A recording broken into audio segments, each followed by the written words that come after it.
नमस्कार। मेरे इस YouTube चैनल में आप सभी का हार्दिक स्वागत और अभिनंदन है। मैं हूं doctor Vrinda Singh, associate professor home science, government girls college Nagaur. आज मैं आपको दस्त के बारे में जानकारी प्रदान कर रही हूं कि दस्त की स्थिति में किस प्रकार का भोजन ग्रहण करना चाहिए और किन किन चीज़ों से परहेज करना चाहिए ताकि रोगी जल्दी से जल्दी स्वस्थ हो सके।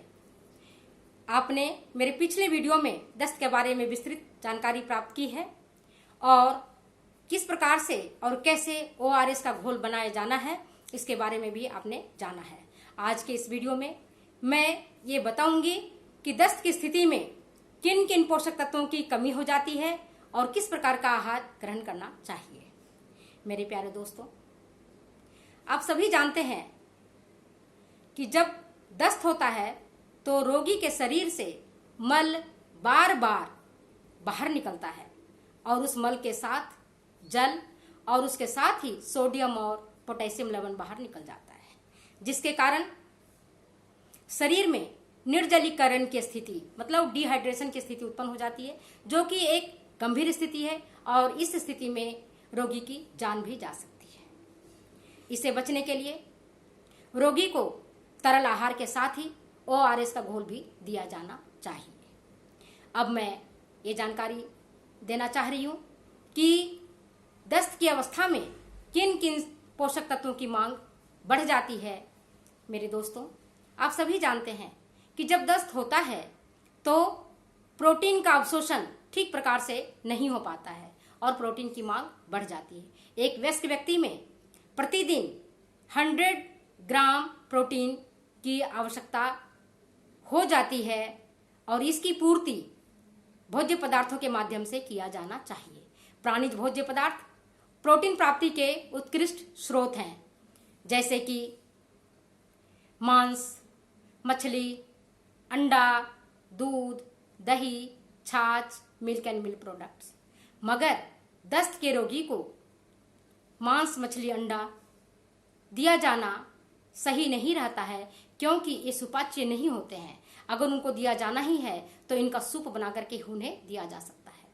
दूध भी दस्त के रोगी ठीक प्रकार से नहीं पचा पाता है, इसलिए प्रोटीन की पूर्ति उसे दही और छाछ के माध्यम से किया जाना चाहिए। दही भी क्रीमलेस हो, जिसमें क्रीम नहीं हो।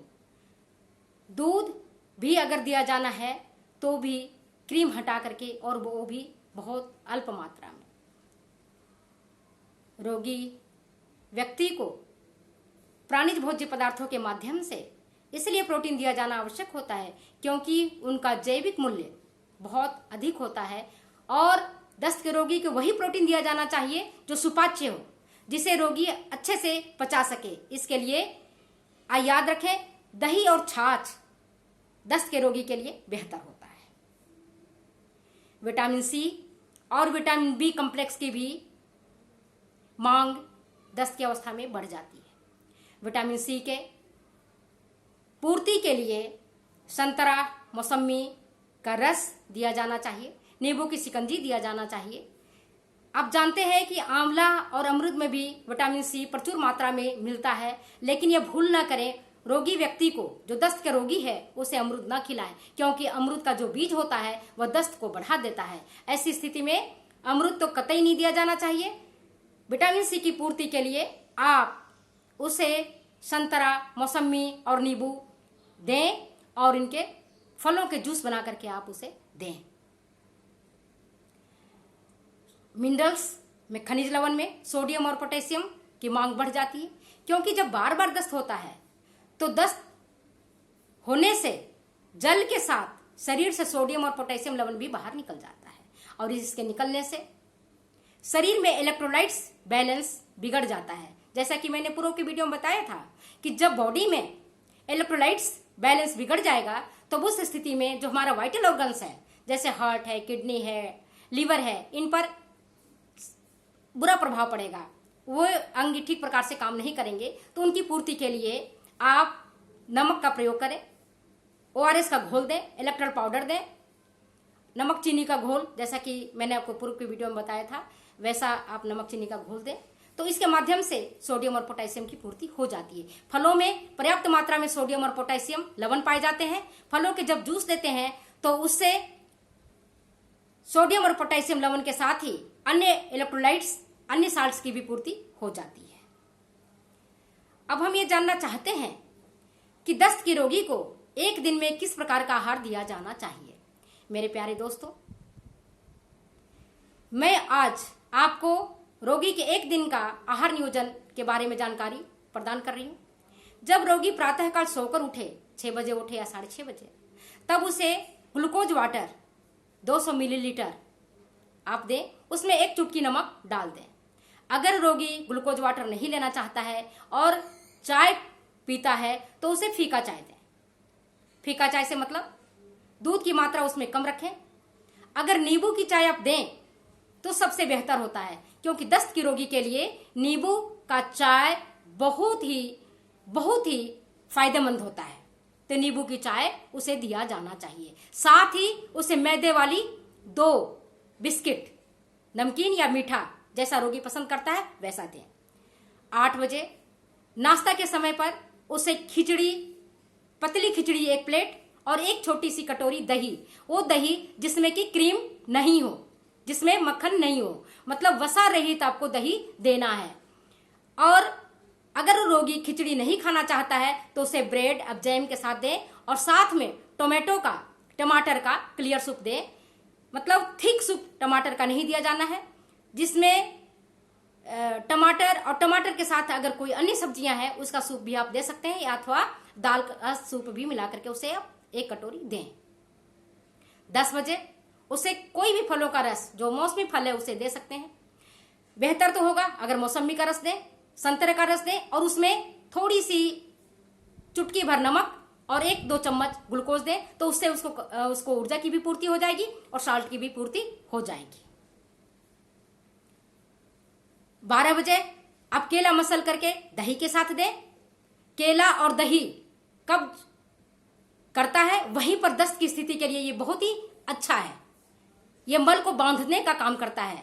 केला और दही मसल करके रोगी को 12 बजे आप दे सकते हैं। खाने के टाइम में अगर रोगी की स्थिति ठीक है, अगर वो तरल आहार के साथ अर्ध तरल आहार और ठोस आहार पचाने योग्य है, मतलब अगर उसका स्वास्थ्य धीरे धीरे सुधर रहा है, तब उस स्थिति में आप उसे उबला हुआ चावल, मूंग की दाल, घुटी हुई दाल देना है। और मूंग की दाल कैसी देनी है? बिना छिलके वाली दाल नहीं दिए जाने हैं। अगर आप छिलके वाला दाल देंगे तो रोगी का दस्त बढ़ जाएगा। इसलिए उबला हुआ चावल, दाल और साथ में कोई नरम मुलायम सब्जियां जैसे लौकी की सब्जी, तोरू की सब्जी आप दे सकते हैं। उबला हुआ आलू की सब्जी दे सकते हैं।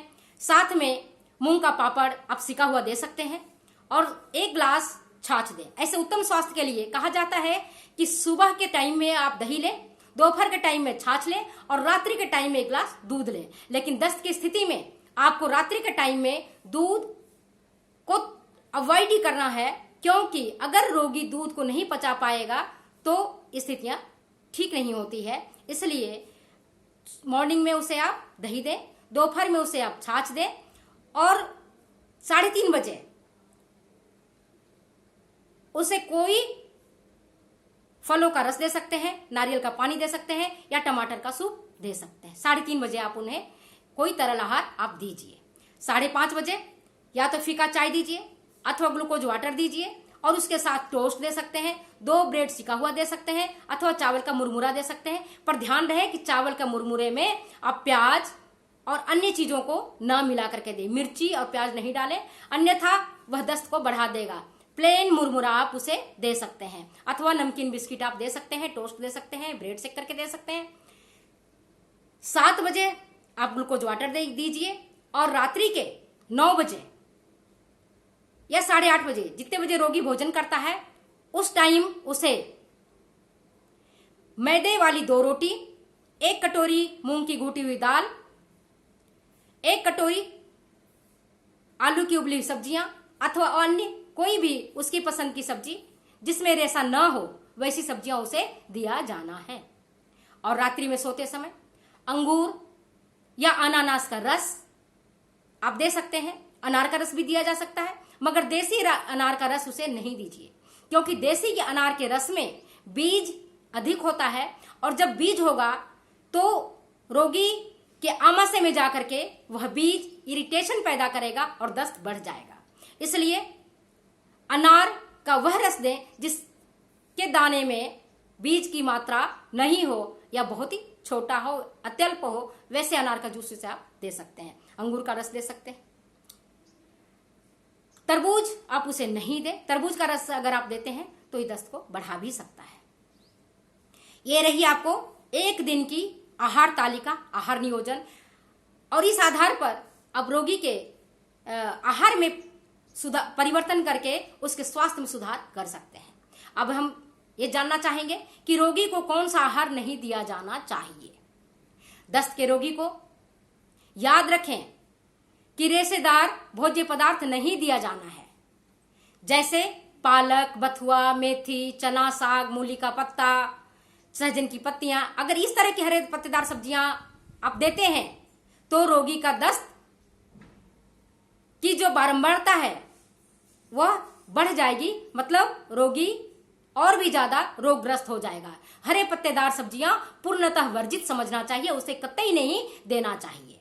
इसी प्रकार से तला भुना हुआ भोजन नहीं दिया जाना है। मसालेदार सुगंधी युक्त भोजन नहीं दिया जाना है, जैसे पकौड़े, चाट, समोसा, मिर्ची बड़ा या मलाई कोफ्ता, दम आलू, पालक पनीर की सब्जी, ये सब्जियां पूर्णतः वर्जित समझना चाहिए। कटहल की सब्जी कदापि नहीं दिया जाना चाहिए। छिलकेदार दाल, जिन दालों में छिलका है उन दालों को नहीं दिया जाना चाहिए। चना का दाल, उड़द का दाल भारी होता है, जिसे दस्त का रोगी नहीं पचा पाएगा, उसे बिल्कुल भी नहीं दिया जाना चाहिए। इसी प्रकार से बासी सड़ा गला भोजन, सड़े गले अधिक पका हुआ फल, उसे नहीं दिया जाना चाहिए। प्रत्येक घंटे के अंतराल पर, हर एक घंटे के अंतराल पर इलेक्ट्रोल पाउडर अथवा ओआरएस का घोल अथवा नमक चीनी का घोल, जैसा कि मैंने पूर्व में बताया है, प्रत्येक घंटे के अंतराल पर दिया जाना चाहिए। अगर रोगी वयस्क है तो उसे एक बार में 200 मिलीलीटर तक इलेक्ट्रोल पाउडर दे सकते हैं। अगर वो किशोर है तो 100 मिलीलीटर तक, अगर वो बालक है तो 50 मिलीलीटर तक, और अगर बिल्कुल छोटा शिशु है तो उसे आप चम्मच 2 चम्मच कर हर एक घंटे के अंतराल पर ओआरएस का घोल पिलाएं। इससे जल्दी से जल्दी रोगी के स्वास्थ्य में सुधार आता है। साथ ही अंकुरित चना, अंकुरित मूंग, भुना हुआ मूंगफली, भुना चना, ये भूल करके भी दस्त के रोगी को नहीं दिया जाना चाहिए। अगर ये भोज्य पदार्थ आप रोगी को देंगे तो उसका दस्त बढ़ जाएगा और रोगी की स्थिति ठीक होने के बजाय उसकी स्थिति बिगड़ जाएगी। इसी प्रकार से सुगंधी युक्त जो मिर्च मसालेदार और घी तेल वाला भोजन है वो भी उसको अवॉइड करना चाहिए। जैसे ब्रेड के साथ आप मक्खन नहीं दें, घी तेल की मांग कम कर दें। खाना पकाते हुए कम से कम घी, तेल और मक्खन का उपयोग करें, क्योंकि इस अवस्था में रोगी के पाचन तंत्र कमजोर हो जाते हैं, वह घी तेल जैसी चीजों को पचा नहीं पाता है। इस कारण रोगी को कभी भी घी तेल वाले भोजन नहीं दिया जाना चाहिए। पकौड़े, जैसा कि मैंने पूर्व में बताया, पकौड़ा है, चाट है, समोसा है, जलेबी है, इस तरह की चीजों से उसे दूर रखना चाहिए तब तक जब तक कि रोगी ठीक नहीं हो जाए। दस्त की अवस्था में एक चीज आप ध्यान रखें कि सबसे पहले आप रोगी को तरल आहार दें, जैसे फलों के रस, छाछ, टमाटर के सूप, सब्जियों के सूप, दाल का पानी, चावल, उबला हुआ चावल का पानी जिसको मांड कहते हैं, ये दें। अगर दस्त का रोगी इन तरल आहार को पचाने लगे तब उसे आप अर्धठोस आहार दें, जैसे खिचड़ी या ब्रेड को दही में मसल करके, और खिचड़ी भी देनी है तो खूब गला करके और पतला करके, पतली खिचड़ी देनी है ताकि रोगी उसे ठीक प्रकार से पचा सके। और जब वह खिचड़ी को पचाने लग जाए, अर्ध ठोस पदार्थ को पचाने लग जाए, तब उसके बाद ठोस आहार दिया जाना चाहिए। ठोस आहार में आप मैदे की रोटी दें, मूंग की दाल दें, मगर मूंग छिलका वाला नहीं होना चाहिए। धुली हुई मूंग की दाल आप दें, उड़द की दाल, चना की दाल नहीं दे, छोला राजमा बिल्कुल अवॉइड समझे। ये सब जो भोजन है रोगी व्यक्ति के लिए जहर समान है, जिसे कदापि भी किसी भी कीमत में नहीं दिया जाना चाहिए। रोगी व्यक्ति को हर 1 घंटे के अंतराल पर ORS का घोल के साथ ही आप फलों के रस दे सकते हैं, जिससे कि उसके शरीर में पानी की जो कमी हो रही है उसकी पूर्ति हो जाए और जल्दी से जल्दी रोगी स्वस्थ हो जाए। अगर इस प्रकार से आप रोगी को आहार देते हैं, भोजन खिलाते हैं और ध्यान देते हैं, तो आप देखेंगे कि रोगी जल्दी से जल्दी ठीक हो जाए और जल्दी से जल्दी वो ठीक हो जाता है। क्योंकि अगर अल्पकालिक दस्त है, उस स्थिति में भी ठीक प्रकार का आहार दिया जाना चाहिए। और अगर दीर्घकालिक अगर उसको दस्त बार बार हो रहा है और लंबे समय तक हो रहा है, तब उस समय में आहार पर विशेष ध्यान दिया जाना चाहिए, ताकि रोगी के शरीर में जो प्रोटीन की कमी है, जो विटामिन की कमी है, जो मिनरल्स की कमी है, उसकी पूर्ति होता रहे और रोगी जल्दी से जल्दी ठीक हो जाए। रोगी को क्रीमलेस दूध आप रात्रि को सोते समय 1 कप दे सकते हैं, अगर दूध वो पचाने लायक है तो। अगर दूध नहीं पचाता है तो उसे नहीं दिया जाना चाहिए। रोगी की स्थिति में दही और छाछ ज्यादा फायदेमंद होता है, फलों के रस ज्यादा फायदेमंद होता है, लेकिन फलों में भी उन फलों को देना है जो विटामिन सी से भरपूर हैं। आज आपने मेरी इस वीडियो को ध्यान से सुना, बहुत बहुत धन्यवाद। नमस्कार।